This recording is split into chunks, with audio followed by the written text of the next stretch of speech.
ಹರೇ ರಾಮ. ಕರುಣ ರಸದ ಕೋಡಿ ವರಿವ ಕಟಾಕ್ಷದ ಪರತತ್ವ ವರೂಪ ಬಾಲಾಪದ ವರ ಪುಣ್ಯಮಯ ಶರೀರದ ನಿರಾಭಾರಿ ಗುರುವಿರಲಿ ಎನ್ನ ಮಾನಸದಿ. ಆ ಸದ್ಗುರುವಿರಲಿ ನಮ್ಮೆಲ್ಲರ ಮಾನಸದಿ. ಆಪದಾಂ ಅಪಹರ್ತಾರಂ ದಾತಾರಂ ಸರ್ವಸಂಪದಾಂ ಲೋಕಾಭಿರಾಮಂ ಶ್ರೀರಾಮಂ ಭೂಯೋ ಭೂಯೋ ನಮಾಮ್ಯಹಂ.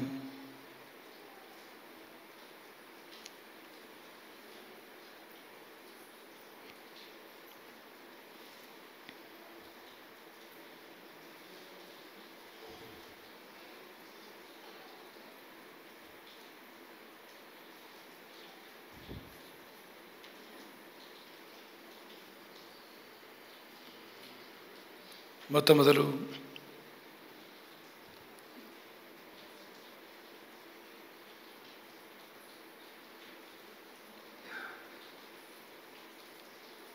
ಎಲ್ಲರ ಹೃದಯ ಕಮಲಗಳಲ್ಲಿ ಬೆಳಗುವ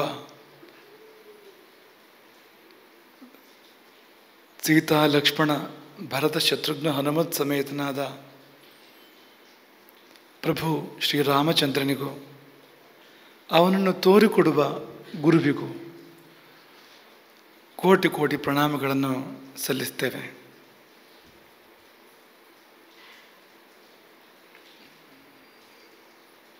ನಮ್ಮ ದೃಷ್ಟಿಯಿಂದ ಎಲ್ಲ ದಿನಗಳಂತೆ ಇದು ಒಂದು ದಿನ. ಪ್ರತಿನಿತ್ಯ ಸೂರ್ಯೋದಯ ಆಗ್ತದೆ, ಸೂರ್ಯಾಸ್ತ ಆಗ್ತದೆ, ಪ್ರತಿನಿತ್ಯ ನಕ್ಷತ್ರಗಳು ಮೂಡ್ತವೆ, ಪ್ರತಿನಿತ್ಯ ಮಧ್ಯಾಹ್ನ ಆಗ್ತದೆ, ಮಧ್ಯರಾತ್ರಿ ಆಗ್ತದೆ. ಅದು ಹೇಗೆ ಸಹಜವೋ ಸ್ವಾಭಾವಿಕವೋ ಅಂಥದ್ದೇ ಒಂದು ದಿನವಾಗಿ ನಾವು ಅದನ್ನು ಸ್ವೀಕರಿಸಿರುವಂಥದ್ದು. ಆದರೆ ಈ ದೊಡ್ಡ ದೀಕ್ಷೆ ಎಂಥದ್ದು ಅಂದರೆ ನಿಮ್ಮ ಸಂತೋಷವೇ ನಮ್ಮ ಸಂತೋಷ. ಹಾಗಾಗಿ ಸಂತೋಷಂ ಜನಯೇತ್ ಪ್ರಾಜ್ಞಃ ತದೇವ ಈಶ್ವರ ಪೂಜನಂ. ಈಶ್ವರನ ಪೂಜೆ ಅಂತ ಬೇರೆ ಇಲ್ಲ, ಸಂತೋಷವನ್ನು ಉಂಟು ಮಾಡು. ಸಹಜಾತ ಜೀವಗಳಿಗೆ ಸಂತೋಷವನ್ನು ಉಂಟು ಮಾಡಿದರೆ ಅದೇ ಈಶ್ವರನ ಪೂಜೆ. ಅದರಂಥ ಈಶ್ವರನ ಪೂಜೆ ಬೇರೊಂದಿಲ್ಲ. ಹಾಗಾಗಿ ಒಂದು ಈಶ್ವರನ ಪೂಜನವಾಗಿ ಈ ಎಲ್ಲ ಉತ್ಸವಗಳನ್ನು ನಾವು ಸ್ವೀಕಾರ ಮಾಡ್ತೇವೆ. ಅದು ಹೃದಯದ ಆಳದಲ್ಲಿ ಬೆಳಗುವ ಆ ಪರಮ ಗುರುವಿಗೆ ಸಲ್ಲಲಿ, ಅಲ್ಲಿಂದ ನಿಮಗೆಲ್ಲ ಆಶೀರ್ವಾದಗಳು ಹರಿದು ಬರಲಿ ಎಂಬುದಾಗಿ ಪ್ರಾರ್ಥನೆ. ಕಾಲದ ಕುರಿತು ಮಾತನಾಡಲಿಕ್ಕೆ ಆರಂಭ ಮಾಡಿದ್ವು. ಶಿಷ್ಯರೊಬ್ಬರ ಕೇಳಿಕೆಯ ಮೇರೆಗೆ ಮಹಾಭಾರತದಲ್ಲಿ ವ್ಯಾಸ ಮತ್ತು ಯುಧಿಷ್ಠಿರರ ನಡುವೆ ನಡೆದ ಸಂವಾದದ ವಸ್ತುವಾಗಿರುವಂಥ ಕಾಲದ ಕುರಿತಾಗಿ ಕೆಲವು ಮಾತುಗಳನ್ನು ಆಡಲಿಕ್ಕೆ ಆರಂಭ ಮಾಡಿದ್ವು. ಹಾಗಾಗಿ ನಾವು ಯಾವ ವಿಷಯದ ಕುರಿತೇ ಮಾತನಾಡಿದ್ರೂ ಕೂಡ ಆ ವಿಷಯದ ಕುರಿತು ಮಾತನಾಡಬೇಕಾಗ್ತದೆ ಅಂತ. ಮಾತನಾಡಲಿಕ್ಕೆ ಏನೂ ಶ್ರಮ ಇಲ್ಲ, ಯಾಕೆಂದರೆ ಇದು ಒಂದು ಕಾಲ ಅಂತ. ಇದು ಒಂದು ಕಾಲ ಅಂತ. ಈಗ ಜನ್ಮ ದಿನ ಅಂದರೆ ದಿನ ಅಂದರೆ ಏನದು? ಅದೊಂದು ಕಾಲ ಅಂತ. ಆ ಕಾಲಕ್ಕೆ ನಾವು ಈ ಮೊದಲೇ ಹೇಳಿದ ಹಾಗೆ ಬಹಳ ದೊಡ್ಡ ಮಹತ್ವ ಇದೆ ಅಂತ. ಈಗ ರಾಮ ಜನ್ಮಿಸಿದ ಸರಯೂ ತೀರದಲ್ಲಿ ಅಯೋಧ್ಯ ನಗರದಲ್ಲಿ ದಶರಥನ ಅರಮನೆಯಲ್ಲಿ ಕೌಸಲ್ಯೆಯ ಉದರದಲ್ಲಿ ರಾಮ ಜನ್ಮ ತಾಳಿದ. ಈ ರಾಮ ಜನ್ಮ ತಾಳುವಾಗ ಮುಹೂರ್ತ ನೋಡಿದ್ದನೇ ಎಂಬ ಒಂದು ಪ್ರಶ್ನೆ ಅಂತ. ನೋಡಿದ್ದ ಎಂಬುದೇ ಉತ್ತರ ಅಂತ. ಇಲ್ಲಿದ್ರೆ ತತಶ್ಚ ದ್ವಾದಶೇ ಮಾಸೆ, ಪಾಯಸ ಪ್ರಾಶನದ ನಂತರ 12ನೇ ತಿಂಗಳು. ರಾಮಾಯಣದಲ್ಲಿ ಪುತ್ರಕಾಮೇಷ್ಟಿಯ ಬಳಿಕ ಪುತ್ರಕಾಮೇಷ್ಟಿಯರೇನು ಪಾಯಸ ಸಂಪ್ರಾಪ್ತಿಯಾಯಿತು. ಪ್ರಾಜಾಪತ್ಯ ಪುರುಷ, ಬ್ರಹ್ಮಪುರುಷ, ಪ್ರಾಜಾಪತ್ಯ ಪುರುಷ ಅಂದರೆ ಆ ಬ್ರಹ್ಮಪುರುಷನೊಬ್ಬ ಯಜ್ಞಕುಂಡದ ಮಧ್ಯದಿಂದ ಎದ್ದು ಬಂದು ಪಾಯಸವನ್ನು ದಶರಥನಿಗೂ ಕೌಸಲ್ಯಗೂ ಕೊಟ್ಟ. ಆ ಪಾಯಸವನ್ನು ಅವರು ಅತಿ ಶೀಘ್ರದಲ್ಲಿ ಪ್ರಾಶನ ಮಾಡಿದರು ಮತ್ತು ಕೂಡಲೇ ಅವರೆಲ್ಲ ಗರ್ಭವತಿಯರಾದರು. ಈ ವರ್ಣನೆ ರಾಮಾಯಣದಲ್ಲಿದೆ. ಅದಾಗಿ ದ್ವಾದಶೇ ಮಾಸೆ, 12ನೇ ತಿಂಗಳಿನಲ್ಲಿ ಅಂತ. ಇಲ್ಲಿರೋ ಯಾರಿಗೂ ನಾವು ಹೇಳೋದು ಬೇಡ ಗರ್ಭದ ಅವಧಿ ಎಷ್ಟು ಅಂತ. ಗರ್ಭದ ಅವಧಿ, ಮಾನುಷ ಗರ್ಭದ ಅವಧಿ 9 ತಿಂಗಳ 9 ದಿನ, ಸ್ವಲ್ಪ ಹಿಂದೆ ಮುಂದೆ ಆಗ್ಬೋದು. ಆದರೆ 12 ತಿಂಗಳ ಗರ್ಭ ನಿಮಗೆ ಗೊತ್ತಾ ಅಂತ, ನೀವು ಕಂಡಿದ್ದೀರಾ, ಕೇಳಿದ್ದೀರಾ ಅದನ್ನು ಅಂತ. ಈ 12 ತಿಂಗಳು ಯಾಕೆ ಅಂದರೆ ಮುಹೂರ್ತ ಅಂತ. ಮುಹೂರ್ತ ಅಂತ. ತತಶ್ಚ ದ್ವಾದಶೇ ಮಾಸಿ ಚೈತ್ರೇ, ಚೈತ್ರ ಮಾಸ, ನಾವಮಿಕೆ ತಿಥೌ, ನವಮಿಯ ತಿಥಿ, ನಕ್ಷತ್ರೇ ಅದಿತಿ ದೈವತ್ಯೆ, ಪುನರುಸು ನಕ್ಷತ್ರ, ಅದಿತಿಯನ್ನೇ ದೇವತೆಯಾಗಿ ಉಳ್ಳಂಥ ದೇವಮಾತೆ, ಅದಿತಿಯನ್ನೇ ದೇವತೆಯನ್ನಾಗಿ ಹೊಂದಿರತಕ್ಕಂಥ ಪುನರ್ವಸು ನಕ್ಷತ್ರ. ಇಷ್ಟಲ್ಲದೆ ಸ್ವೋಚ್ಚ ಸಂಸ್ಥೆಯು ಪಂಚಸು ಗ್ರಹೇಶು, 5 ಗ್ರಹಗಳ ಪರಮೋಚ್ಚ ಸ್ಥಿತಿ, 5 ಗ್ರಹಗಳ ಪರಮೋಚ್ಚ ಸ್ಥಿತಿ. ಸೂರ್ಯ, ಮಂಗಲ, ಗುರು, ಶುಕ್ರ, ಶನಿ, 5 ಗ್ರಹಗಳ ಪರಮೋಚ್ಚ ಸ್ಥಿತಿ ಇರುವಂಥ ಕಾಲ. ಕರ್ಕಟಕ ಲಗ್ನ. ಯಾಕೆಂದರೆ 5 ಗ್ರಹಗಳು ಪರಮೋಚ್ಚ ಸ್ಥಿತಿಯಲ್ಲಿ ಬಂದರೆ ಸಾಲದು, ಕರ್ಕಟಕ ಲಗ್ನವೇ ಆಗಬೇಕು. ಆಗಿದ್ರೆ ಮಾತ್ರವೇ ಆ ರೀತಿಯ ಫಲಗಳು ನಿರೂಪಿತವಾಗ್ತಕ್ಕಂಥದ್ದು, ಆ ರೀತಿಯ ಫಲಗಳು ಬರುವಂಥದ್ದು. ರಾಮಾಯಣ ನಿಮಗೆ ಲಭ್ಯ ಆಗಬೇಕು ಅಂದರೆ ಕರ್ಕಟಕ ಲಗ್ನದಲ್ಲಿ ರಾಮ ಹುಟ್ಟಿದ್ರೆ ಮಾತ್ರವೇ ಹಾಗೆಲ್ಲ ಗ್ರಹಗಳ ಒಂದು ಯೋಗ ಬರ್ತದೆ ಅಂತ. ಲಗ್ನದಲ್ಲಿ ಗುರುಚಂದ್ರರು, ಚತುರ್ಥದಲ್ಲಿ ಶನಿ, ಸಪ್ತಮದಲ್ಲಿ ಮಂಗಲ, ದಶಮದಲ್ಲಿ ಸೂರ್ಯ, ಹೀಗೆಲ್ಲ ಬರಬೇಕು ಅಂದರೆ ಕರ್ಕಟಕ ಲಗ್ನವೇ ಆಗಬೇಕು. ಹಾಗಾಗಿ ಗ್ರಹೇಶು ಕರ್ಕಟೇ ಲಗ್ನೆ ವಾಕ್ಪತ ಬಿಂದುನಾ ಸಹ ಪ್ರೋದ್ಯಮಾನೆ. ವಾಕ್ಪತಿ ಗುರು ಚಂದ್ರನೊಟ್ಟಿಗೆ ಕರ್ಕಟಕ ಲಗ್ನದಲ್ಲಿ ಉದಯಿಸ್ತಾ ಇರುವಾಗ ಜಗನ್ನಾಥಂ, ಈ ಜಗತ್ತಿನ ಒಡೆಯ, ಸರ್ವಲೋಕ ನಮಸ್ಕೃತಂ, ಯಾರಿಗೆ ಈ ಜಗತ್ತೆಲ್ಲವೂ ಮಣಿತದೆಯೋ, ಎಲ್ಲ ಜೀವಗಳು ಯಾರಿಗೆ ನಮಸ್ಕಾರ ಮಾಡ್ತವೆಯೋ ಅಂಥವನನ್ನು ಕೌಸಲ್ಯ ಪ್ರಸವಿಸಿದಳು. ಕೌಸಲ್ಯ ಅಜನಯದ್ರಾಮಂ ಸರ್ವಲಕ್ಷಣ ಸಂಯುತಂ, ಎಲ್ಲ ಲಕ್ಷಣಗಳಿಂದ ಕೂಡಿದ್ದ ಭಗವಂತ ಭೂಮಿಗೆ ಬಂದರೆ ಯಾವೆಲ್ಲ ಲಕ್ಷಣಗಳು ಇರಬೇಕು, ರಾವಣನ ಸಂಹಾರ ಮಾಡಬೇಕಾದ್ರೆ ಯಾವೆಲ್ಲ ಯೋಗ್ಯತೆಗಳು ಇರಬೇಕು, ರಾಮರಾಜ್ಯವನ್ನು ಸ್ಥಾಪನೆ ಮಾಡಬೇಕಾದ್ರೆ ಯಾವೆಲ್ಲ ಕುರುಹುಗಳು ಅವನಲ್ಲಿ ಇರಬೇಕು, ರಾಜಾದಿರಾಜನಾಗಬೇಕಾದ್ರೆ, ಈ ಜಗತ್ತು ಕಂಡು ಕೇಳರಿಯದ, ಹಿಂದೆ ಬಾರದ ಮುಂದೆ ಬಾರದ ರಾಜನಾಗಿ ಮೆರೀಬೇಕಾದ್ರೆ, ಅಂಥ ರಾಜ್ಯವನ್ನು ಸ್ಥಾಪನೆ ಮಾಡಬೇಕಾದ್ರೆ ಯಾವ ಶುಭ ಲಕ್ಷಣಗಳಿರಬೇಕು, ಆ ಎಲ್ಲ ಶುಭ ಲಕ್ಷಣಗಳು ಹೊಂದಿರತಕ್ಕಂಥ ಶಿಶುವನ್ನು ಕೌಸಲ್ಯ ಪ್ರಸವಿಸಿದಳು. ಹೀಗೆ ಪ್ರಸವಿಸೋದಕ್ಕೆ ಸಾಧ್ಯ ಆಗಬೇಕು ಅಂದರೆ ಆ ಕ್ಷಣವೇ ಬೇಕು, ಆ ಸಮಯವೇ ಬೇಕು, ಅದಕ್ಕೆ ಹಿಂದೆ ಮುಂದೆ ಹೋಗುವಂತೆ ಇಲ್ಲ ಅಂತ. ಹಿಂದೆ ಮುಂದೆ ಹೋದರೆ ಏನಕ್ಕೆ ಏನೋ ಆಗ್ಬೋದು. ವಿದ್ಯಾರಣ್ಯರು ಮುಹೂರ್ತ ನೋಡಿದ್ರಂತೆ ವಿಜಯನಗರ ಸಾಮ್ರಾಜ್ಯದ ಸ್ಥಾಪನೆಗೆ. ಹಕ್ಕಬಕ್ಕೂರು ಅವರ ಪ್ರಿಯ ಶಿಷ್ಯರು. ಈಗ ಅಡಿಗಲ್ಲಿನ ಸ್ಥಾಪನೆ ಆಗಬೇಕು, ಹಕ್ಕಬಕ್ಕರು ಸಿದ್ಧರಾಗಿದ್ದರು ಅದಕ್ಕೆ. ಅಲ್ಲೇ ಆಚೆಗೆ ಗಳಿಗೆಯನ್ನು ಲೆಕ್ಕ ಹಾಕ್ತಾ ಕೂತ್ಕೊಂಡಿದ್ರು ವಿದ್ಯಾರಣ್ಯರು. ಸ್ವಲ್ಪ ದೂರದಲ್ಲಿ ಸೂಚನೆ ಕೊಟ್ಟಿದ್ರು, ಆ ಕ್ಷಣ ಬರ್ತಿರುವಂತೆ ಶಂಖ ಓದ್ತೇನೆ, ನೀವು ಕಲ್ಲಿಟ್ಟುಬಿಡಿ, ಶಿಲಾನ್ಯಾಸ ಮಾಡಿಬಿಡಿ ಅಂತ ಸೂಚನೆ ಕೊಟ್ಟಿದ್ರು. ವಿಧಿ ಹೇಗಿದೆ ಅಂದರೆ, ಒಂದು ಚೂರು ಮೊದಲು, ಆ ಗಳಿಗೆ ಬರುವ ಒಂದು ಸ್ವಲ್ಪ ಮೊದಲು ಯಾರೊಬ್ಬ ದಾಸಯ್ಯ ಶಂಖ ಓದ್ಬಿಟ್ಟಂತೆ. ಆ ದಾರಲ್ಲಿ ಹೋಗ್ತಾ ಇದ್ದವನು, ಅವನಿಗೆ ಅದು ಏನು ಯಾವ ದೇವ್ರ ಪ್ರೇರಣೆ ಕೊಡ್ತಾ ಗೊತ್ತಿಲ್ಲ, ಅವನು ಶಂಖ ಓದ್ಬಿಟ್ಟ, ಇವ್ರು ಇಟ್ಟೇ ಬಿಟ್ರು. ವಿದ್ಯಾರ್ಥಿಗಳು ಬಂದು ನೋಡಿದ್ರೆ ಇಟ್ಟಾಗಿ ಹೋಗಿದೆ ಅಂತ. ಏನು ವ್ಯತ್ಯಾಸ ಬಂತು ಅಂದರೆ, ಈಗಲೂ ಬಾಳಬೇಕಾದ ವಿಜಯನಗರ ಸಾಮ್ರಾಜ್ಯ. ಈಗ ವಿದ್ಯಾರಣ್ಯರು ನಿಶ್ಚಯ ಮಾಡಿದ ಮುಹೂರ್ತದಲ್ಲಿ ಆ ಶಿಲೆಯನ್ನು ಇಟ್ಟಿದ್ರೆ ನಾವೀಗ ವಿಜಯನಗರ ಸಾಮ್ರಾಜ್ಯದ ಅಡಿಯಲ್ಲಿರ್ತಾ ಇದ್ವು. ಇನ್ನೂ ಮುಂದುವರಿತಾ ಇರ್ತಿತ್ತದು. ಈಗ ಮಾತ್ರ ಅಲ್ಲ, ಇನ್ನು ಮುಂದಕ್ಕೂ ಮುಂದುವರಿತಾ ಇರ್ತಿತ್ತದು.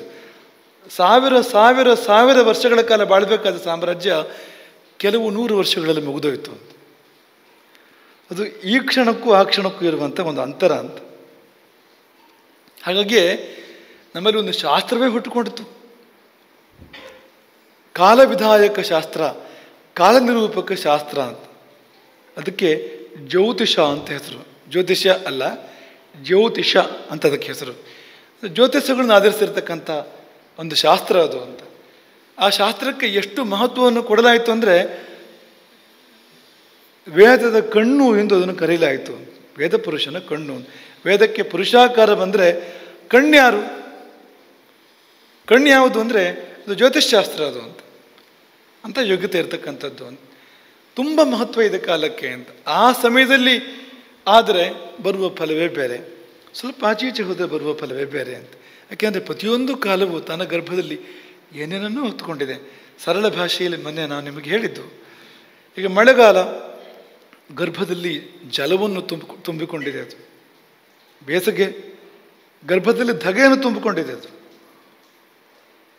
ಚಳಿಗಾಲ ಹಿಮವನ್ನು ಹೊತ್ತು ಬರುವಂಥ ಕಾಲ ಅದು, ತಂಪನ್ನು ಹೊತ್ತು ಬರುವಂಥ ಕಾಲ ಅದು. ಅಮಾವಾಸ್ಯೆ ಕತ್ತಲೆ ತುಂಬಿಕೊಂಡಿದೆ, ಹುಣ್ಣಿಮೆ ಬೆಳಕನ್ನು ತುಂಬಿಕೊಂಡಿದೆ. ಇದು ನಮಗೆ ಅರ್ಥ ಆಗ್ತಕ್ಕಂಥದ್ದು ಅಂತ. ನಮ್ಮ ಕಣ್ಣಿಗೆ ಮೀರಿರ್ತಕ್ಕಂಥ ಅನೇಕ ಸಂಗತಿಗಳನ್ನು ಪ್ರತಿಯೊಂದು ಕಾಲವು ಹೊತ್ತು ತರ್ತಾ ಇರ್ತದೆ ಅಂತ. ಒಂದು ವೇಳೆ ಅದರ ನಡೆ ನಮಗೆ ಅರ್ಥ ಆಗೋದಾದರೆ ಅದ್ಭುತವಾದ ಜೀವನವನ್ನು ಜೀವನ ಮಾಡ್ಬೋದು. ಯಾವುದನ್ನಾದರೂ ಯಾವಾಗ ಮಾಡಬೇಕು ಅಂತ ಗೊತ್ತಿದ್ರೆ ಅವನ ಜೀವನದಲ್ಲಿ ಸೋಲೋದಿಲ್ಲ ಅಂತ. ಎಲ್ಲಿ ಮಾಡಬೇಕು ಅದು ದೇಶ, ಯಾವಾಗ ಮಾಡಬೇಕು ಅದು ಕಾಲ ಅಂತ. ಈ ಕಾಲ ದೇಶಗಳ ಪರಿವೆ, ಕಾಲ ದೇಶಗಳ ಜ್ಞಾನ ಯಾರಿಗಿದೆಯೋ ಅವನ ಜೀವನದಲ್ಲಿ ಸೋಲೋದಿಲ್ಲ ಅಂತ. ಮಹತ್ಕಾರ್ಯಗಳನ್ನು ಸಾಧನೆ ಮಾಡ್ತಾನು. ಈಗ ರಾಮನ ಜಾತಕದಲ್ಲಿ 10ನೇ ಮನೆಯಲ್ಲಿ ಸೂರ್ಯ ಇದ್ದಾನೆ. ಅದಕ್ಕಿರುವ ಫಲ ಏನು ಅಂದರೆ ಮಹತ್ಕಾರ್ಯಂ ಸಾಧಯತಿ. ಕರ್ಕಟಕ ಲಗ್ನ ಆದರೆ ಮಾತ್ರ ಸಾಧ್ಯ ಇದೆ. 1 ಗಂಟೆ ಆ ಕಡೆ ಈ ಕಡೆ ಹೋದರೆ ಲಗ್ನ ಬೇರೆ ಬರ್ತದೆ. 10ನೇ ಮನೆಯಲ್ಲೇ ಬರಬೇಕು ಸೂರ್ಯ. ಸೂರ್ಯ ಪರಮೋಚ್ಚನ ಆದರೆ ಸಾಲದು. 10ನೇ ಮನೆಯಲ್ಲಿ ಬಂದಾಗ ಮಹತ್ಕಾರ್ಯಂ ಸಾಧಯತಿ. ಪರಮೋಚ್ಚನಾದಾಗ 10ನೇ ಮನೆಯಲ್ಲಿ ಪರಮೋಚ್ಚವಾದ ಮಹತ್ಕಾರ್ಯ, ಅಘಟಿತ ಘಟನೆ ಅಂತ ಕರಿಬೋದು ಅದನ್ನು. ಅಂಥ ಮಹತ್ಕಾರ್ಯವನ್ನು ಆತ ಸಾಧನೆ ಮಾಡ್ತಾನೆ. ಆಯ್ತದು. ಇವತ್ತಿಗೂ ನಾವು ಅದನ್ನು ಹಾಡಿ ಹೊಗಳ್ತೇವೆ. ಅಂದು ರಾಮ ಮಾಡಿದ ಕಾರ್ಯವನ್ನು ಇಂದಿಗೂ ಈ ಕ್ಷಣಕ್ಕೂ ನಾವು ಹಾಡಿ ಹೊಗಳ್ತೇವೆ ಅಂತ. ಹಾಗಾಗಿ ಅಷ್ಟು ದೊಡ್ಡ ಮಹತ್ವ ಆ ಕಾಲಕ್ಕಿದೆ ಅಂತ. ಈ ಜನ್ಮದಿನವೂ ಕೂಡ ಅಂಥದ್ದೇ ಒಂದು ಅಂತ, ಪ್ರತಿಯೊಬ್ಬರಿಗೂ ಇರುವಂಥದ್ದು. ಈಗ ನಾವು ಮುಂದೇನಾಗ್ತವೆ ಎನ್ನುವಂಥದ್ದು ನಾವು ಹುಟ್ಟುವಾಗಲೇ ನಿರ್ಣಯ ಆಗಿದೆ. ನಾವು ಮುಂದೇನು ಮಾಡ್ತೇವೆ ಎನ್ನುವಂಥದ್ದು ಹುಟ್ಟುವಾಗಲೇ ನಿರ್ಣಯ ಆಗಿದೆ ಅಂತ. ಜಾತಕ ಅದನ್ನು ಹೇಳ್ತದೆ ಅಂತ. ಗೊತ್ತಿದೆ ನನ್ನ ಜಾತಕ, ಪ್ರಯೋಗ ಇದೆ ನೋಡಿ ಅಂತ. ಅವನ ಜಾತಕ ಎಲ್ಲ ಗೊತ್ತಿದೆ ಅಂತ. ಬರೀ ಕೆಟ್ಟದಕ್ಕೆ ಮಾತ್ರ ಬಳಸ್ತಾರೆ ಅದನ್ನು. ಅಂದರೆ ಅವನ ಹಣೆ ಬರಹ ಗೊತ್ತಿದೆ ಅಂತ. ಆ ಶಬ್ದವು ಬಳಕೆಯಲ್ಲಿದೆ. ಅರ್ಥ ನಮಗೆ ಪರಿವೇ ಇಲ್ಲದೆ ಇದ್ರೂ ಕೂಡ ಹಣೆ ಬರಹ ಅಂದ್ರೆ ಅದೇ ಜಾತಕ ಅಂತ. ಅದೇ ಜಾತಕ ಅಂತ. ಹಣೆಯಲ್ಲೂ ಜಾತಕವೇ ಬರೆದಿರ್ತದೆ ಅಂತ. ಆದರೆ ಈಗ ಒಂದು ಪ್ರಶ್ನೆ ಬರ್ಬೋದು, ಹೌದಾ ಹಾಗಿದ್ರೆ ನಮ್ಮದೇನಿದೆ? ಎಲ್ಲ ತೀರ್ಮಾನ ಆಗಿದೆ ಅಂದರೆ ನಾವು ಯಾವ ಪ್ರಯತ್ನವನ್ನು ಮಾಡಬೇಕಾಗಿಲ್ಲ. ಅದಾಗೋದೆಲ್ಲ ಆಗ್ತಾ ಇರ್ತದೆ. ನಾವು ಮಾಡೋದನ್ನೆಲ್ಲ ಮಾಡ್ತಾ ಇದ್ರಾಯ್ತು ಎನ್ನುವ ಹಾಗಿಲ್ಲ. ಯಾಕೆಂದರೆ ಜಾತಕ ಏನನ್ನು ಹೇಳ್ತಾ ಇದೆ ಅಂದರೆ, ಸಹಜವಾಗಿ ಹೋದರೆ ಹೀಗೆಲ್ಲ ಹೋಗ್ತದೆ ಅಂತ. ಅದರ ಬದಲಾವಣೆಗಳು ಮಾಡ್ಕೊಳ್ಬೋದು ನೀವು. ಎಲ್ಲಿ ಮಾಡ್ಕೊಳ್ಬೋದು ಅಂದರೆ 3 ಬಗೆಯ ಕರ್ಮಗಳಿದೆ. ಆ ಕರ್ಮಗಳನ್ನೆಲ್ಲ ಜಾತಕ ತೋರಿಸ್ತಕ್ಕಂಥದ್ದು. ಎಂತೆಂಥ ಯಾವ ಕರ್ಮಗಳನ್ನು ನಾವು ಹೊತ್ತು ತಂದಿದ್ದೇವೆ ಎಂಬುದನ್ನು ಜಾತಕ ನಿರೂಪಣೆ ಮಾಡುವಂಥದ್ದು. 3 ಬಗೆಯ ಕರ್ಮಗಳು. ಒಂದು ದೃಢ ಕರ್ಮ, ಇನ್ನೊಂದು ದೃಢಾದೃಢ ಕರ್ಮ, ಮತ್ತೊಂದು ಅದೃಢ ಕರ್ಮ ಅಂತ. ಈ 3 ಬಗೆಯ ಕರ್ಮಗಳು. ಅದೃಢ ಕರ್ಮ ಅಂದರೆ ಅದು ಅಂಥ ದೃಢ ಅಲ್ಲ. ಅದು ನೀವು ಸಣ್ಣ ಪ್ರಯತ್ನದಿಂದ ಪರಿವರ್ತನೆ ಮಾಡ್ಕೊಳ್ಬೋದು, ಒಂದು ಪರಿಹಾರ ಮಾಡ್ಕೊಳ್ಬೋದು. ನೀವು ಅದನ್ನು ಒರೆಸಿ ಬಿಡಬಹುದು. ಅದರ ದುಷ್ಫಲ ನಿಮಗೆ ಬರದಂತೆ ಮಾಡ್ಕೊಳ್ಬೋದು. ನಿಮ್ಗೆ ಅದು ಏನು ಅಂತ ಗೊತ್ತಾದರೆ ಪರಿಹಾರ ಮಾಡ್ಕೊಳ್ಬೋದು ನೀವು ಅದನ್ನು. ಅದಕ್ಕೆ ಅದೃಢ ಕರ್ಮ ಅಂತ ಹೆಸರು. ದೃಢಾದೃಢ ಕರ್ಮ ಅಂದರೆ ಅಷ್ಟು ಸುಲಭ ಅಲ್ಲ. ಅದು ಈಚೆ ದೃಢಬಹುದು, ಆಚೆ ಅದೃಢಬಹುದು, ಎರಡರ ಮಧ್ಯೆ ಇದ್ದಾಗಿದೆ. ಪ್ರಯತ್ನ ಬೇಕು. ಪ್ರಯತ್ನ ಮಾಡಿದರೆ ಆ ಪರಿಣಾಮ ಬರದಂತೆ, ಆ ಜಾತಕದ ಆ ಫಲ ಬರದೇ ಇರುವಂತೆ ನಾವು ತಡಿಬೋದು ಅಂತ. ತಡೆಯೋಕ್ಕೆ ಸಾಧ್ಯ ಇದೆ ಅಂತ. ದೃಢಕರ್ಮ ಅಂತ ಯಾವುದಿದೆ ಅದು ಪರಿಹಾರ ಆಗೋದಿಲ್ಲ. ಅದು ಅನುಭವಿಸ್ಬೇಕು. ಜಾತಕ ಯಾಕೆ ಬೇಕು ಅಂದರೆ ಸುಲಭವಾಗಿ ಪರಿಹಾರ ಮಾಡೋಕ್ಕೆ ಬರೋದನ್ನು ಸುಲಭವಾಗಿ ಪರಿಹಾರ ಮಾಡ್ಕೋ. ಸ್ವಲ್ಪ ಕಷ್ಟಪಟ್ಟು ಪರಿಹಾರ ಮಾಡೋಕ್ಕೆ ಬರೋವಂಥದ್ದನ್ನು ಅದು ವರ್ತ್ ಅಂತಾದರೆ, ಅಷ್ಟು ಕಷ್ಟಪಡೋದಕ್ಕೆ ಯೋಗ್ಯ ಅಂತಾದರೆ ಕಷ್ಟಪಟ್ಟು ಪರಿಹಾರ ಮಾಡ್ಕೋ. ಇನ್ನು ಯಾವುದಕ್ಕೆ ಪರಿಹಾರ ಇಲ್ವೋ ತಯಾರಾಗುವಂಥ, ಮಾನಸಿಕವಾಗಿ ಸಿದ್ಧ ಆಗುವಂಥ, ಇದು ಬರಲಿಕ್ಕಿದೆ ಮುಂದೆ ಅಂತ.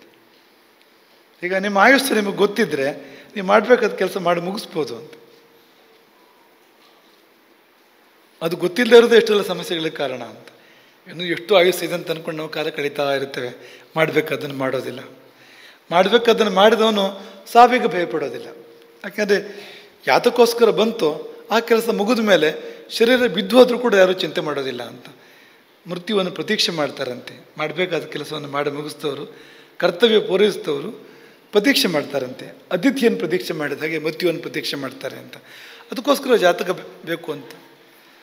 ಹಾಗೆ ಜಾತಕದಲ್ಲಿ ಒಂದು ಸ್ಥೂಲವಾಗಿ ಹೇಳೋದಾದರೆ ಈ ರೀತಿ ಹೇಳ್ತಾರೆ ಅದನ್ನು. ಈಗ ವಿಂಶೋತ್ತರಿ ದಶ ಅಂತ ಇದೆ, ಇಂಥ ದಶ, ಇಂಥ ಭುಕ್ತಿ ಅಂತ, ದೃಢ ಕರ್ಮ ಅದು ಅಂತ.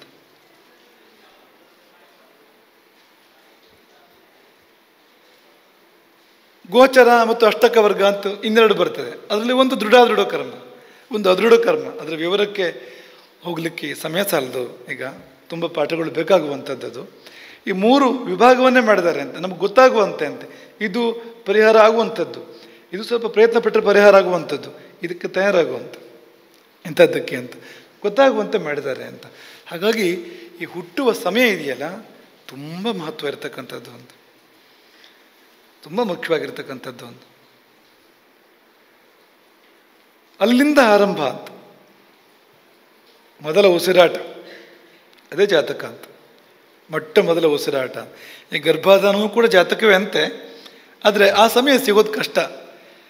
ಹಾಗಾಗಿ ಅದರದ್ದೇ ಮುಂದುವರಿಕೆಯಾಗಿ ಏನು ಮೊದಲ ಉಸಿರಾಡ್ತಾನೆ ಅಲ್ಲಿಂದ ಜಾತಕ ಪ್ರಾರಂಭ ಆಯಿತು ಅವನದ್ದು ಅಂತ. ಆ ಕ್ಷಣವೇ, ಆ ಕ್ಷಣದಲ್ಲಿ ಯಾವ ಗ್ರಹಗಳು ಎಲ್ಲಿದ್ವೋ ಅದನ್ನಾಧರಿಸಿ ಅವನ ಬದುಕಿದೆ ಅಂತ. ಹಾಗಾಗಿ ಈ ಒಂದು ಕ್ಷಣ ಇಡೀ ಜೀವನ ನಿರ್ಣಯ ಮಾಡೋದಾದರೆ ಸ್ವಲ್ಪ ಅದರ ಗುಟ್ಟೇನೋ ಅಂತ ತಿಳ್ಕೊಳ್ಳೋದು ಬೇಡವಾ?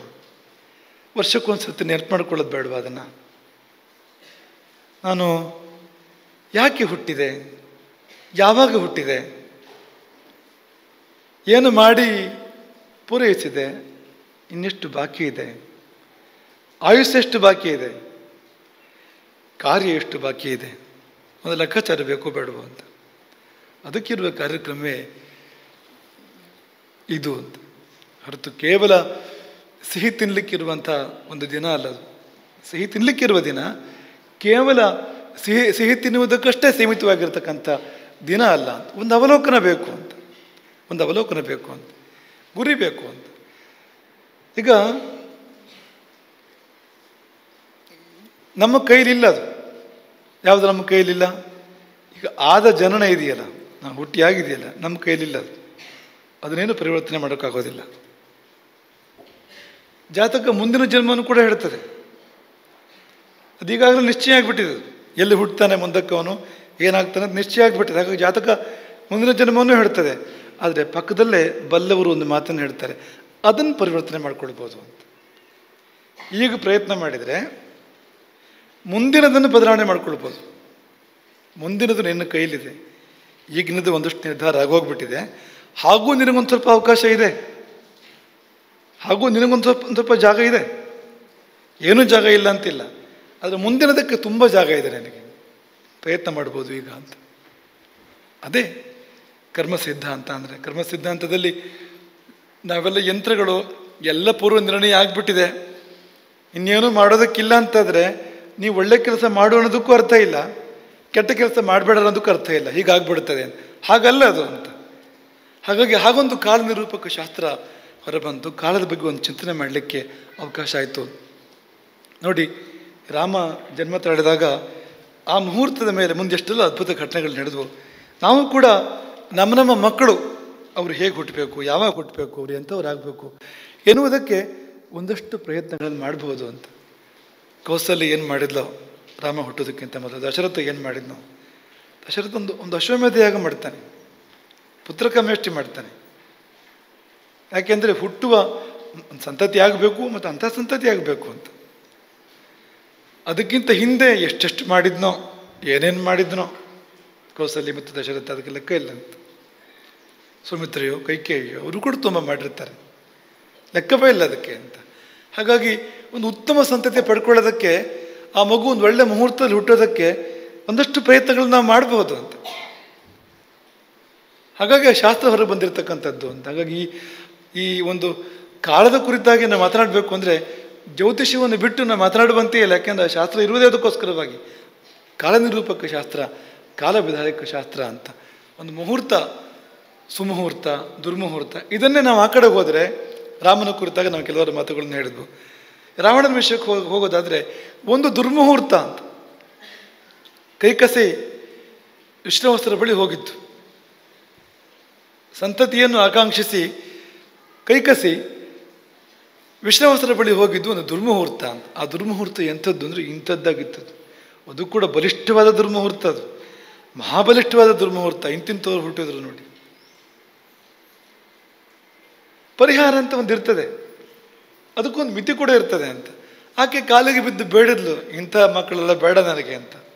ರಾಕ್ಷಸಿ ತಾಯಿಯೂ ಕೂಡ ರಾಕ್ಷಸ ಮಕ್ಕಳನ್ನ ಬಯಸಲಿಲ್ವಂತೆ, ರಾಕ್ಷಸ ಸ್ವಭಾವದ ಮಕ್ಕಳನ್ನ ಬಯಸಲಿಲ್ವಂತೆ. ನನಗಂಥ ಮಕ್ಕಳು ಬೇಡ ಅಂತ ಅವ್ರು ಹೇಳಿದ್ರು. ಕಾಲ ಮಿಂಚಿ ಹೋಯಿತು ಅಂತ. ನೀ ಆ ಕಾಲದಲ್ಲಿ ಬಂದು ಕೇಳಿದ್ರೆ ನೀನು ಮುಗಿದೋಯ್ತು ಅಂತ. ಆದರೆ ನೀನು ಯಾಚನೆ ಮಾಡ್ತಾ ಇದೀಯ, ನೀನು ಪ್ರಾರ್ಥನೆ ಮಾಡ್ತಾ ಇದೀಯ. ಹಾಗೆ ಒಂದು ನನ್ನ ತಪಸ್ಸಿನ ಫಲವಾಗಿ, ನನ್ನ ಮನಸ್ಸು ಕರಗಿದೆಯಲ್ಲ, ನನ್ನ ತಪಸ್ಸಿನ ಫಲವಾಗಿ ನಿನಗೆ ಕೊನೆಯೂ ಒಬ್ಬನು ನನ್ನಂಥ ಮಗ ಹುಡ್ತಾನೆ. ಪಶ್ಚಿಮಸ್ಥೆ ಪುತ್ರ, ಕೊಟ್ಟ ಕೊನೆಯ ಮಗ ನನ್ನ ಗುಣ ಸ್ವಭಾವದನ್ನು ಹುಡ್ತಾನೆ. ವಿಭೀಷಣ ಹುಟ್ಟಿದ. ಪೂರ್ತಿ ಪರಿಹಾರ ಆಗಲಿಲ್ಲ, ಸಂಪೂರ್ಣ ಪರಿಹಾರ ಆಗಲೇ ಇಲ್ಲ ಅಂತ. ಯಾಕೆಂದರೆ ಕಾಲದ ಮಹತ್ವ ಅದು, ಅದಷ್ಟು ಮಾಡಿಸೇ ಬಿಡ್ತು ಅಂತ. ಹಾಗಾಗಿ ಕಾಲಚಿಂತನೆಯನ್ನು ಮಾಡಬೇಕು ನಾವೆಲ್ಲರೂ ಕೂಡ. ಯಾವುದು ಸುಕಾಲ, ಯಾವುದು ದುಷ್ಕಾಲ, ಯಾವಾಗ ಏನನ್ನು ಮಾಡಬೇಕು, ಯಾವಾಗ ಏನನ್ನು ಮಾಡಬಾರ್ದು, ಅದು ಕೂಡ ತುಂಬ ಮುಖ್ಯವಾಗಿರುವಂಥದ್ದು. ಸಂಧ್ಯಾಕಾಲ ಊಟ ಮಾಡಬಾರ್ದು, ಮಲಗಬಾರ್ದು. ಬ್ರಾಹ್ಮಿ ಮುಹೂರ್ತ, ಮಲಗಿರಬಾರ್ದು ಆ ಸಮಯದಲ್ಲಿ. ಹೀಗೆಲ್ಲ ಏನನ್ನು ಮಾಡಬಾರ್ದು ಅನ್ನೋದಕ್ಕೂ ಕೂಡ ಒಂದು ವ್ಯವಸ್ಥೆ ಇದೆ ಅಂತ, ಕಾರಣಗಳು ಕೂಡ ಇದೆ. ಯಾಕೆ ಮಾಡಬಾರ್ದು, ಅದನ್ನು ಮಾಡಿದರೆ ಏನು ಅನಾಹುತ ಆಗ್ತದೆ, ತುಂಬ ವಿವರವಾಗಿ ಮಹರ್ಷಿಗಳು ಅದನ್ನು ನಿರೂಪಣೆ ಮಾಡಿದ್ದಾರೆ ಅಂತ. ಹಾಗಾಗಿ ಈ ಒಂದು ಕಾಲದ ಕುರಿತಾದ ಚಿಂತನೆ ನಮ್ಮೆಲ್ಲರ ಬದುಕನ್ನು ಸರಿದಾರಿಗೆ ಹಚ್ಚುವಂತೆ ಆಗಲಿ ಎಂಬುದಾಗಿ ಈ ಸಮಯದಲ್ಲಿ ನಾವು ಪ್ರಾರ್ಥನೆ ಮಾಡುವಂಥದ್ದು. ನಮಗೆ ಇನ್ನೇನು ನಮ್ಮದೇ ಆದ ಹೆಚ್ಚಿನ ಆಶೋತ್ತರಗಳು ಅಂತಿಲ್ಲ, ಅದು ತುಂಬ ಸರಳ. ಈಗ ಜನ್ಮದಿನದಂದು ಆಶಿಸ್ಬೇಕಾಗಿದ್ದೇನು ಅಂದರೆ ಮತ್ತೆ ಜನ್ಮ ಬರದೇ ಇರಲಿ ಅಂತ ಆಶಿಸ್ಬೇಕಾಗಿರುವಂಥದ್ದು ಅಂತ. ಎಂಥ ಜನ್ಮ ಇದಾಗಲಿ ಅಂದರೆ ಸಾವಿರಾರು ಜನರಿಗೆ ಮತ್ತೆ ಜನ್ಮ ಬರದಂತೆ ಮಾಡುವ ಜನ್ಮ ಇದಾಗಲಿ ಅಂತ. ಅಸಂಖ್ಯಾತ ಜನರಿಗೆ ಅವರು ಇನ್ನೊಮ್ಮೆ ಹುಟ್ಟದಂತೆ ಅಂತ, ಜನನ ಮರಣಗಳ ಸುಳಿಗೆ ಸಿಗದಂತೆ ಅಂತ. ಇದು ತುಂಬ ಕಷ್ಟ ಕೊಡ್ತದೆ. ಇದರ ಆಚೆಗೆ ಒಂದು ಸುಖದ ಜಗತ್ತಿದೆ. ಈ ಜನನ ಮರಣಗಳ ಆಚೆಗೆ, ಈ ಚಕ್ರದ ಆಚೆಗೆ ಪರಮ ಸುಖದ ಒಂದು ಪ್ರಪಂಚ ಇದೆ ಅಂತ. ಹಾಗಾಗಿ ಮತ್ತೆ ಜನನ ಬಾರದಂತೆ, ಮತ್ತೆ ಮರಣ ಬಾರದಂತೆ ಮಾಡುವಂಥ ಜನನ ಇದಾಗೋದಾದರೆ ಅದಕ್ಕಿಂತ ಸಾರ್ಥಕವಾಗಿರ್ತಕ್ಕಂಥ ಜನ್ಮದಿನ ಬೇರೊಂದಿಲ್ಲ ಅಂತ. ಹಾಗೆ ಹಾರೈಸಬೇಕು ಅಂತ, ಪ್ರತಿ ಜನ್ಮದಿನಕ್ಕೂ ಹಾರೈಸಬೇಕಾಗಿರ್ತಕ್ಕಂಥದ್ದು ಅಂತ. ಇದನ್ನೆಲ್ಲ ಆಚರಣೆ ಮಾಡ್ತಕ್ಕಂಥ ಸಂದರ್ಭ ಬರದೇ ಇರಲಿ ಅಂತ. ಮುಂದಕ್ಕೆ ಈ ಜನ್ಮ ದಾಟಿ ಮತ್ತೆ ಜನ್ಮ ಬರದೇ ಇರಲಿ ಅಂತ. ಪುಟ್ಟಿಸಬೇಡ ಇನ್ನು ನೀನು ಪುಟ್ಟಿಸಿದಕ್ಕೆ ಪಾಲಿಸಯ್ಯ, ಕನಕದಾಸರ ಮಾತು ಅಂತ. ಪುಟ್ಟಿಸಬೇಡ ಇನ್ನು ನೀನು, ಇನ್ನು ಪುಟ್ಟಿಸಬೇಡ ಅಂತ. ಪುಟ್ಟಿಸಿದಕ್ಕೆ ಪಾಲಿಸಯ್ಯ, ಜನ್ಮ ನೀನು ಹುಟ್ಟಿಸ್ಬಿಟ್ಟಿದೆಯಾ, ಪಾಲನೆ ಮಾಡು ಅಂತ, ನಿನ್ನ ಕೆಲಸ ಅದು ಅಂತ ಹೇಳಿದ ಹಾಗೆ ಅದನ್ನು ನಾವು ನೆನಪು ಮಾಡ್ಕೊಳ್ಬೇಕು. ಹಾಗಾಗಿ ಇಷ್ಟೇ ವಿಷಯ ಇರುವಂಥದ್ದು, ಚೆನ್ನಾಗಿ ಬಾಳಬೇಕು. ಈಗ ಈ ಜನ್ಮದಲ್ಲಿ ತುಂಬ ಚೆನ್ನಾಗಿ ಬಾಳಬೇಕು, ಮತ್ತೆ ಹುಟ್ಟಬಾರ್ದು. ಅತಿಶಯವಾದ ಶ್ರೇಷ್ಠವಾದ ಬದುಕನ್ನು ಮಾಡಬೇಕು. ಪಾಪ ಸಂಸ್ಪರ್ಶ ಇಲ್ಲದೆ ಇರ್ತಕ್ಕಂಥ, ದೋಷ ಮುಟ್ಟದೇ ಇರ್ತಕ್ಕಂಥ ಬದುಕನ್ನು ಬದುಕಬೇಕು, ಮತ್ತೆ ಹುಟ್ಟಬಾರ್ದು, ಮತ್ತೆ ಹುಟ್ಟದಂತೆ ಬದುಕಬೇಕು ಅಂತ ಅನುಗ್ರಹವನ್ನು ಭಗವಂತ ನಮಗೆ ಸೀಮಿತವಾಗಿ ಪ್ರಾರ್ಥನೆ ಮಾಡ್ಕೊಳ್ತಕ್ಕಂಥ ಪ್ರಮೇಯವೇ ಇಲ್ಲ. ನಮಗೆಲ್ಲ ಭಗವಂತ ಅನುಗ್ರಹ ಮಾಡಲಿ.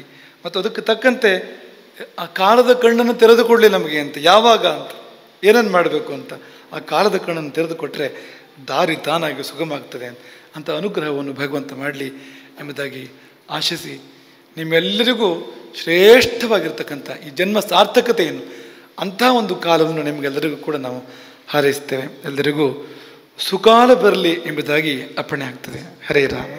ಗೋಕರ್ಣ ಮಂಡಲಾಧೀಶ್ವರ ಶ್ರೀಮದ್ ಜಗದ್ಗುರು ಶಂಕರಾಚಾರ್ಯ ಶ್ರೀಮದ್ ರಾಘವೇಶ್ವರ ಭಾರತಿ ಸ್ವಾಮಿ ಮಹಾರಾಜ್ ಕಿ. ಹಿಂದೆ ಬಾರದ ಮುಂದೆ ಬಾರದ ಕಂದ ರಾಮನನ್ನು ಹೆತ್ತಳು ಮಾತೆ ಕೌಸಲ್ಯೆ. ದೇವಧರೆಗಿಳಿಯಲೂ ಮುಹೂರ್ತವೇ ಎಲ್ಲ ಕಾಲನ ಲೀಲೆ, ಇದುವೇ ವಿಧಿ ಲೀಲೆ. ಕಾಲದೇಶಗಳ ಮಹತಿಯನ್ನು ಅರಿತು ನಡೆದರೆ ಅವ ಸಾಧಕ, ನೀನು ಏನಾಗಬೇಕು ಎಂಬುದ ಹೇಳುವುದೇ ಬರೆದಿಟ್ಟ ಜಾತಕ, ಹೇಳುವುದೇ ಬರೆದಿಟ್ಟ ಜಾತಕ. ಬಂದ ಬಾಳನು ಬಾಳು ಕಾಳು ಬೇವುದು ತಾಳು, ಬಂದ ಬಾಳನು ಬಾಳು ಕಾಳು ಬೇವುದು ತಾಳು. ಹಣೆ ಬೆವರ ನೊರೆಸಿದರೆ ವಿಧಿ ಬದಲಾಗದು. ಗುರು ಕರುಣೆ ಇರಗಲು ಭಾರ ಹಗುರಪ್ಪುದು, ಗುರು ಕರುಣೆ ಇರಲು ಭಾರ ಹಗುರಪ್ಪುದು. ಮರವ ನೋಡಿ ಬಳ್ಳಿ ನೆಟ್ಟರೆ ಸಾಲದು, ಸುಫಲ ಪಡೆಯುವುದಕ್ಕೆ ಬೇಕು ಪುಣ್ಯ. ಮರವ ನೋಡಿ ಬಳ್ಳಿ ನೆಟ್ಟರೆ ಸಾಲದು, ಸುಫಲ ಪಡೆಯುವುದಕ್ಕೆ ಬೇಕು ಪುಣ್ಯ. ರಾಮನೋ ರಾವಣನೋ ಹುಟ್ಟುವುದು ಅವರವರ ವಿಧಿ, ಒಳಿತನ್ನೇ ಪಡೆದರೆ ನಾವು ಧನ್ಯ, ಒಳಿತನ್ನೇ ಪಡೆದರೆ ನಾವು ಧನ್ಯ. ಜನನ ಮರಣಗಳ ಚಕ್ರವನ್ನು ದಾಟಿ ಪರಮ ಸುಖವನ್ನು ಪಡೆವ ಯೋಗಿ, ಜನನ ಮರಣಗಳ ಚಕ್ರವನ್ನು ದಾಟಿ ಪರಮ ಸುಖವನ್ನು ಪಡೆವ ಯೋಗಿ. ಹೂವಿನೊಡ ಸೇರಿದರೆ ದಾರವೂ ಸೇರುವುದು ಭವಚಿಂತನೆಗಳೆಲ್ಲವ ನೀಗಿ, ಹೂವಿನೊಡ ಸೇರಿದರೆ ನಾವು ದಾರವಾಗಿ ಸೇರುವೆವು ಭವಚಿಂತನೆಯ ನೀಗಿ. ದೊರೆತ ಬಾಳನು ಅರಿತು ಬಾಳಿ ಮುಕ್ತಿಯನ್ನು ಪಡೆದವನೇ ಧನ್ಯ, ದೊರೆತ ಬಾಳನು ಅರಿತು ಚೆನ್ನಾಗಿ ಬಾಳಿ ಮುಕ್ತಿಯನ್ನು ಪಡೆದವನೇ ಧನ್ಯ. ಗುರುವಿನಿ ವರ್ಧಂತಿಯ ದಿನ ನೀವು ನುಡಿದುದೆಲ್ಲವೂ ಲೋಕಮಾನ್ಯ, ಗುರುವೇ ವರ್ಧಂತಿಯ ಈ ಸುದಿನ ನೀವು ನುಡಿದುದೆಲ್ಲವೂ ಲೋಕಮಾನ್ಯ. ಮತ್ತೊಮ್ಮೆ ಶ್ರೀವರ್ಧಂತಿಯ ದಿನ ನಮ್ಮೆಲ್ಲರನ್ನ ಆಶೀರ್ವದಿಸಿದಂಥ ನಮ್ಮ ಪ್ರೀತಿಯ ಶ್ರೀ ಸಂಸ್ಥಾನಕ್ಕೆ ಎಲ್ಲರ ಪರವಾಗಿ ಹಣೆಮಣಿಯುತ್ತೇವೆ. ಧನ್ಯವಾದಗಳು.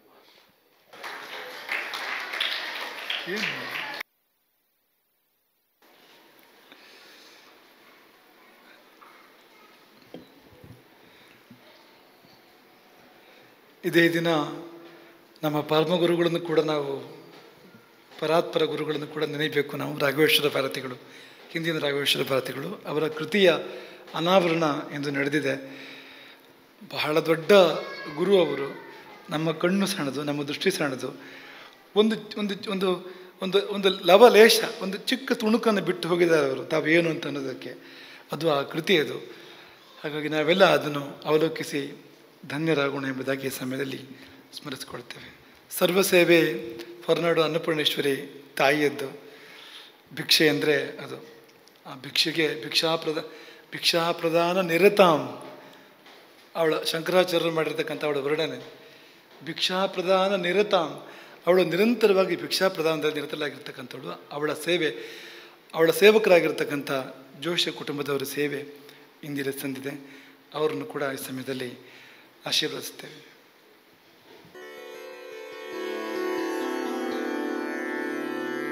ಶ್ರೀ ರಾಘವೇಶ್ವರ ಭಾರತಿ ನಮಾಮಿ ತಂ ಶ್ರೀ ಗುರುವರಂ.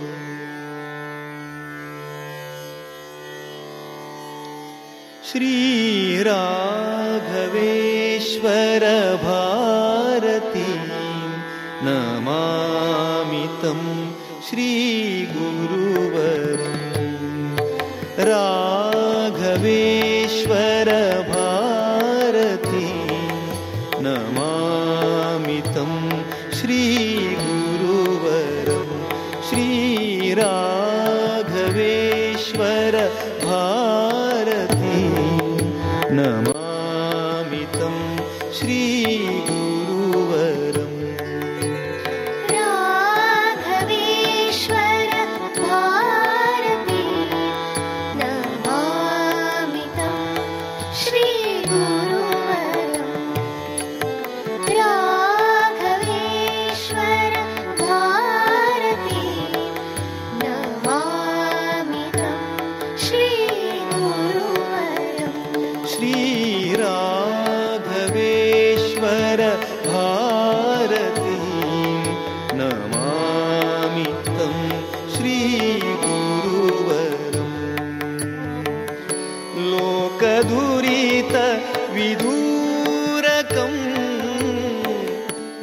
लोकदुरित विदूरकं